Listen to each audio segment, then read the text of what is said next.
Viral video memperlihatkan keseruan sejumlah warga yang tengah menyaksikan lomba tarik tambang di sebuah lapangan. Uniknya dari lomba tarik tambang tersebut memperlihatkan sejumlah anak remaja melawan anak kecil.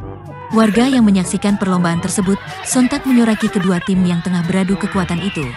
Meski melawan anak remaja, tim dari anak kecil tersebut tak mau kalah, sambil bersorak membangkitkan semangat rekan setimnya. Namun tak disangka, tim dari anak kecil tersebut justru berhasil mengalahkan tim dari anak remaja itu. Belum diketahui kapan dan di mana momen tersebut direkam, namun unggahan dari akun Facebook Ridwan Triatmojo itu telah ditonton sebanyak 3.400 kali dan menuai beragam komentar dari netizen. Tak sedikit dari netizen yang mengomentari video tersebut merasa terhibur.